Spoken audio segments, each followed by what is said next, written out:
Antum pernah mendengar kisah nyata yang ditulis oleh seorang ibu ketika dia menuliskan tentang bagaimana haramnya tentang masalah riba. Dia cerita, kami dulunya adalah keluarga yang baik, mengisi kegiatan kami setiap waktunya dengan mencari ilmu. Sampai satu waktu suami saya kepentok bisnisnya dan berkata, "Dik, ini kelihatannya bisnis kita ini tidak akan pernah besar kalau kita tidak pinjem. Modal kita cekak, bisnis kita tidak akan besar ini kalau kayak gini." Akhirnya kemudian sang istri berkata, "Ya sudah mas, cari itu. Carilah suami pinjaman yang tidak bersentuhan dengan riba." Karena dia sudah ngerti ilmunya, sudah paham. Riba itu merupakan sesuatu yang sangat dibenci, sampai dipermaklumkan perang oleh Allah dan Rasulnya. Dia cari, kapan toh? Bukannya sabar. Malah kemudian berkata, ini kelihatannya kita nggak dapat pinjaman, harus minjem yang ribawi.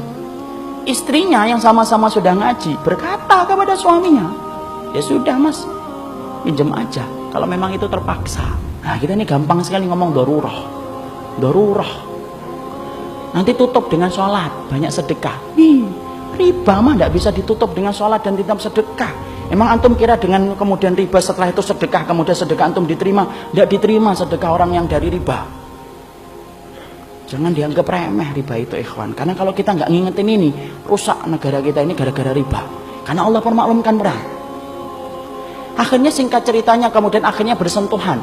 Mereka ngerti ilmunya tetapi tidak mampu menampik lambean pinjaman ribawi ketika itu begitu menggiurkan.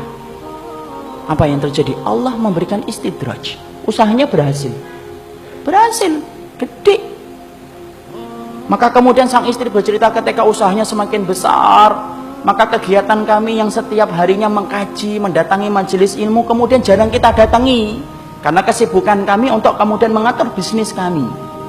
Suami saya kemudian mulai jauh dari kajian ilmu. Suami saya kemudian mulai menjauh dari panggilan sholat dengan alasan sedang rapat ataupun sedang nganter barang. Puncak-puncaknya kemudian terjadilah satu dosa besar yang dilakukan oleh seorang suami, di mana istrinya tidak lagi bisa memaafkan. Ingat ikhwan, seorang suami kalau sudah melakukan dosa besar, istri punya hak meminta pisah dari suaminya, dan itu syar'i. Maka suaminya melakukan dosa besar, akhirnya apa? Tidak bisa dimaafkan. Akhirnya apa? Kapal rumah tangga itu karam, tenggelam. Yang menarik adalah ketika sang ibu menuliskan kisah nyata itu, saya baca, beliau mengatakan, saya tidak menyalahkan suami saya tidak menyalahkan bisnisnya, tapi yang saya salahkan adalah ketika kami sudah sibuk mengkaji ilmu, kami ngerti riba itu haram, tapi ternyata kami tidak mampu untuk meninggalkan, padahal kami tahu dosa yang dipermaklumkan perang di dalam kehidupan itu cuma satu dosa riba, dan kami berani mengambil itu. Sampai kemudian akhirnya Allah memberikan musibah dalam kehidupan.